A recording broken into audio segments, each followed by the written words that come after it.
Yeah, I really feel that the the learning about yourself in those kind of situations can really help reframe not only those situations but also life.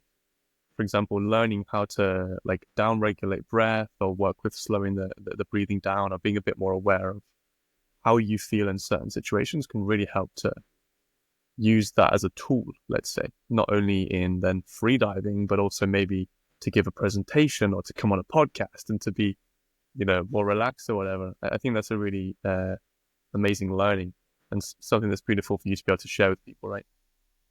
Yeah, well, not only, like it's not just, it even comes down to sticky situations like life or death kind of, or like you get yourself in a situation where like, oh my God, things could really go down now.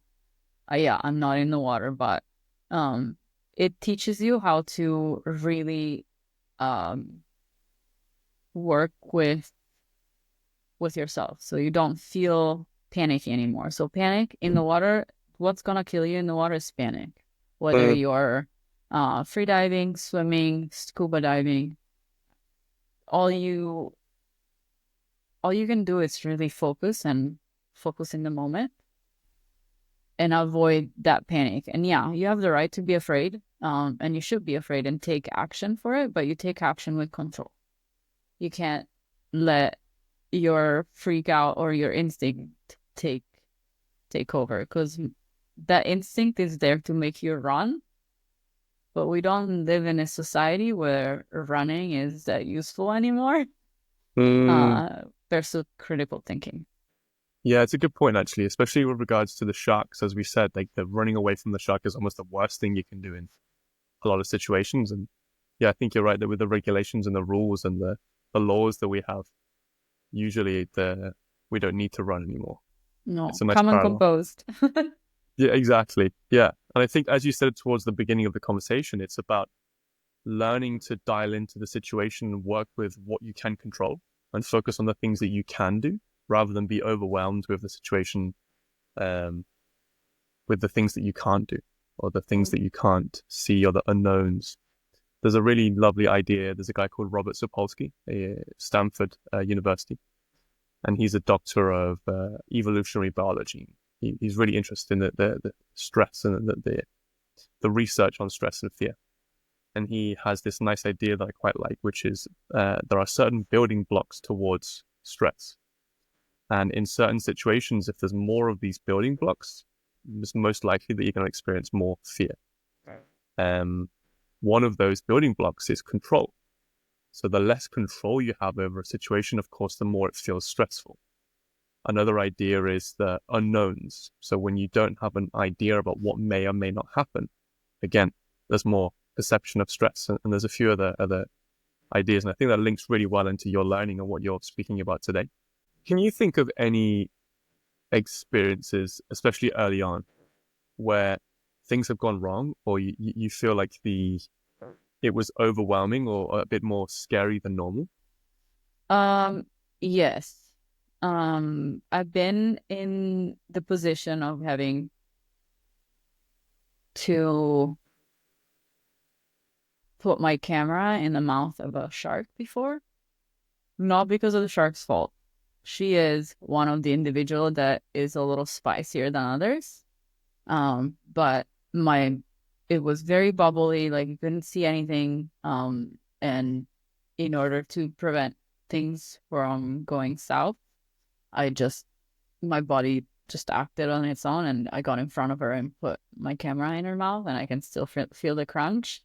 Um, I don't know what kind of override happened, but yeah, that was the closest I've ever been to um never getting in the water again. So what happened? She came at you a bit more aggressively.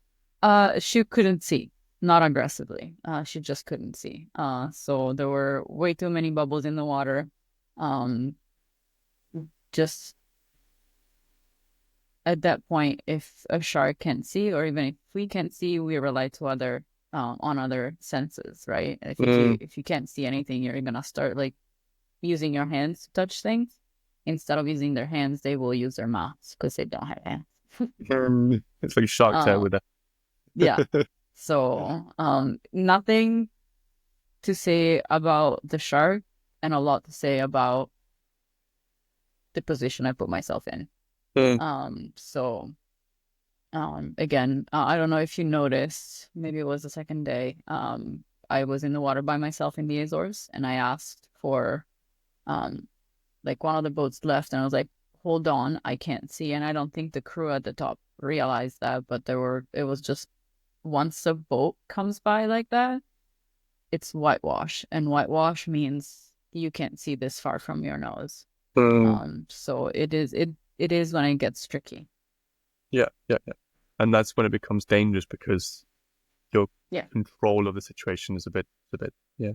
Yeah, you don't have control, but also the sharks doesn't have control. And that's the reason why if you want to go swimming, maybe I'll avoid like really turbid waters or river mouths, because at that point river mouths or harbor mouths, they have a lot of fishy scent Mm. with low visibility. So you tend to have to be more careful about where you surf or swim in those Mm. areas. Interesting. Why in that situation were there so many bubbles?